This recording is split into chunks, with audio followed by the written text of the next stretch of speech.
नमस्कार, city express देख रहे हैं आप। मैं ताबिश हुसैन राजधानी दिल्ली से खास शो लेकर आपके सामने हाजिर हैं और सबसे पहले बात कोरोना की करेंगे।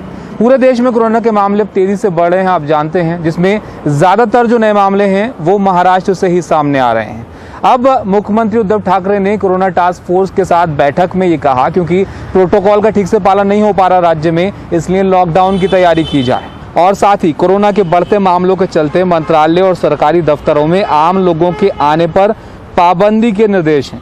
बैठक में उद्धव ठाकरे ने यह भी कहा कि बढ़ते संक्रमण के चलते स्वास्थ्य सुविधाओं में कमी आ सकती है। महाराष्ट्र में रात 8 बजे से नाइट कर्फ्यू भी लागू हो चुका है और रात 8 बजे से ही सारे शॉपिंग मॉल, रेस्टोरेंट और पार्क बंद कर दिए गए हैं। महाराष्ट्र और मुंबई में जो बढ़ते हुए केसेस है कोविड-19 के, उसके ऊपर नज़र रखते हुए महाराष्ट्र सरकार ने ये निर्णय लिया है कि 8 बजे के बाद सारे मॉल्स जो है और लोग जो एक साथ इकट्ठे घूमते हैं वो बंद किया जाएगा, ताकि जो क्राउड्स होते हैं, जो सोशल डिस्टेंसिंग या कोविड इनअप्रोप्रिएट बिहेवियर जैसे कहा जाता है वो ना हो।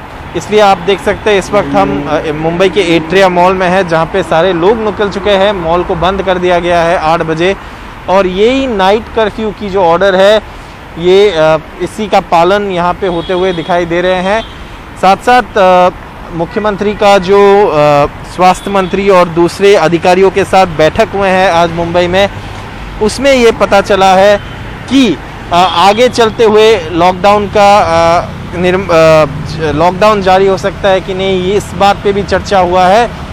मुख्यमंत्री का कहना है कि जो अधिकारी है वो नियम कानून बनाए, वो पूरे जो सिस्टम है उसे लॉकडाउन जैसे पाबंदियों के लिए तैयारी करे और इसी कारण महाराष्ट्र में अब दूसरी बार लॉकडाउन लग सकता है या लॉकडाउन जैसे पाबंदी महाराष्ट्र में, मुंबई में लागू हो सकता है। कोविड-19 के जो बढ़ते हुए केसेस है इस पे नज़र रखते हुए और इस पे रुकावट लाने के लिए ये सारे जो निर्णय हैं ये लिया जा सकता है। लेकिन इस वक्त लॉकडाउन होगा ऐसी कोई निर्णय नहीं लिया गया है, लेकिन इसका तैयारी करने के लिए लोगों को ज़रूर बताया गया है। कैमरा पर्सन प्रवीण जी रोहित के साथ मुंबई से सौरभ गुप्ता, NDTV इंडिया। अगली खबर भी महाराष्ट्र से ही, और सवाल ये कि क्या महाराष्ट्र में एनसीपी और शिवसेना का गठबंधन खतरे में है। ये सवाल इसलिए खड़ा हुआ क्योंकि गृह मंत्री अमित शाह और शरद पवार के बीच बैठक होने की अटकलें तेज हैं। अमित शाह के अहमदाबाद में शरद पवार से मिलने की अटकलें हैं और अमित शाह ने भी मुलाकात की बात से इनकार नहीं किया है। आज प्रेस कॉन्फ्रेंस में जब अमित शाह से सवाल पूछा गया इस बारे में, तो अमित शाह ने कहा कि हर बात सार्वजनिक नहीं की जाती है। वहीं एनसीपी नेता और महाराष्ट्र सरकार में मंत्री नवाब मलिक ने कहा है कि अमित शाह और शरद पवार में मुलाकात की खबर पूरी तरह से गलत है और अफवाह फैलाने वाली है। उन्होंने कहा कि ऐसी कोई मुलाकात ना तो हुई है और ना होने की कोई वजह है। मंत्री पद पे रहे। अमित सर, आप कल अहमदाबाद में थे, कुछ ऐसी रिपोर्ट्स आ रही हैं कि शरद पवार जी और प्रफुल्ल पटेल जी दोनों सब चीजें सार्वजनिक नहीं होती है। शरद पवार के अहमदाबाद में खुफिया मुलाकात के बारे में कुछ भी कहने से साफ इनकार करके अमित शाह ने इस अफवाह को सियासी हलकों में और हवा दे दी। महाराष्ट्र विकास अघाड़ी बनाने के पीछे शरद पवार की बड़ी भूमिका रही है और पिछले कुछ दिनों से एनसीपी और शिवसेना के बीच तनाव की खबरें आने लगी हैं। वैसे इन खबरों को दोनों दलों ने बीजेपी की साजिश करार देते हुए सरकार को कमजोर करने का आरोप लगाया।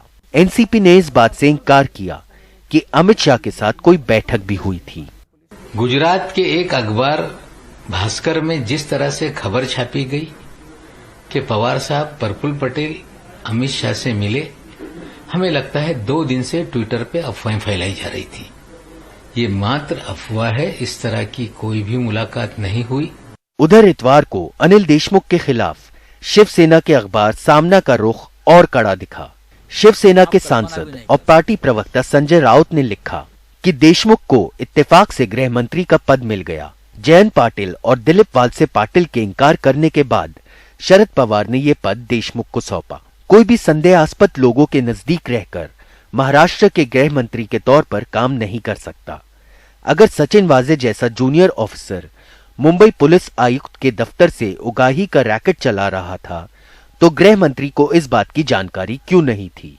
अनिल देशमुख जी 5 बार विधायक चुने गए, 18 साल वो राज्य मंत्री और मंत्री पद पे रहे और पवार साहब ने सोच समझ के उन्हें जिम्मेदारी दी। वो एक्सीडेंटल गृह मंत्री नहीं है। इस बीच अनिल देशमुख का कहना है कि उन पर पूर्व पुलिस आयुक्त परमबीर सिंह ने जो आरोप लगाए हैं उनकी जांच एक रिटायर्ड जज से करवाई जाएगी।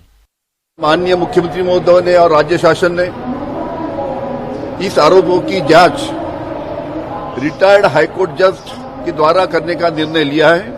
महाराष्ट्र विकास अघाड़ी के सहयोगी दल आने वाले हफ्तों में बैठकर बेहतर तालमेल की कोशिश करेंगे ताकि सरकार पर कोई आंच न आए। दिल्ली में राजीव रंजन के साथ मुंबई से सौरभ गुप्ता की रिपोर्ट, एनडीटीवी इंडिया।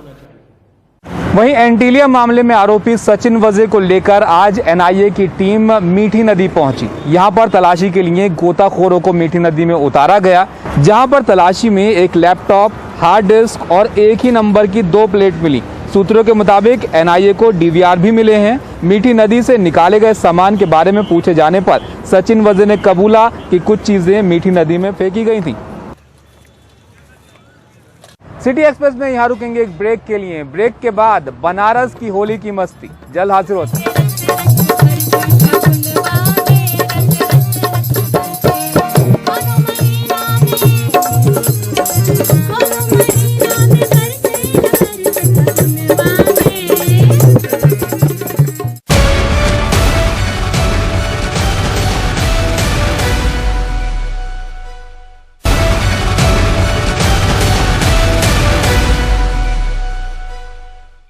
वाराणसी संगीत की भी नगरी है, लिहाजा यहाँ पर होली भी एक अलग अंदाज में ही मनाई जाती है। बनारस से होली के रंग आपके लिए लेकर आए हैं हमारे सहयोगी अजय सिंह। बनारस में होली का मिजाज जो है वो शिवरात्रि से ही शुरू हो जाता है, लेकिन रंग भरी एकादशी के बाद बनारस में होली का मिजाज देखने को बनता है। जगह जगह रंग भरी एकादशी के बाद से जो है जो मसाने में जो होली होती है वो उसका गीत आपको इस तरीके से सुनाई पड़ रहा है। मसाने में होली होती है रंग भरी एकादशी के दिन के बाद से, और उसके बाद बनारस में पूरी छूट मिल जाती है। अलग अलग जगह पर होली होती है।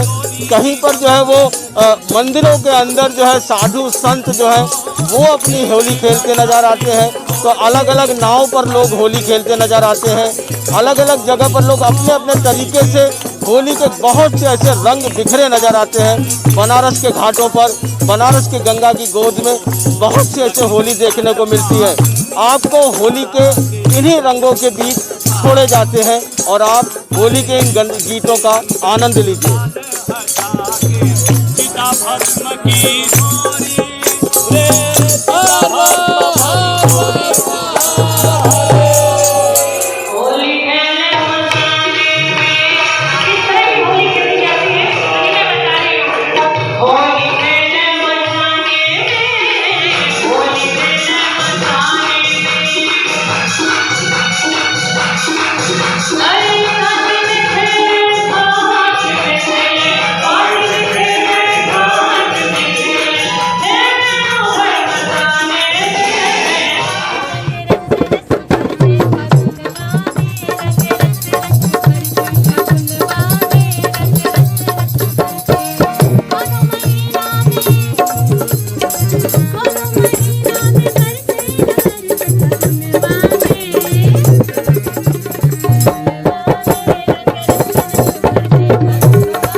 दुकान सरकारी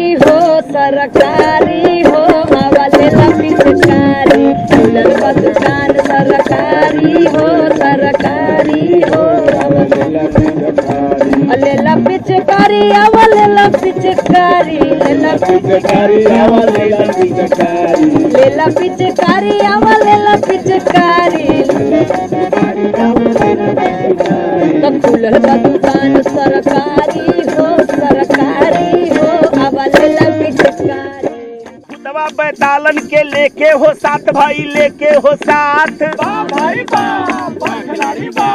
खुद बैतालन के लेके हो साथ। काशी में होली खेले बाबा विश्वनाथ बोल हई रे नमः।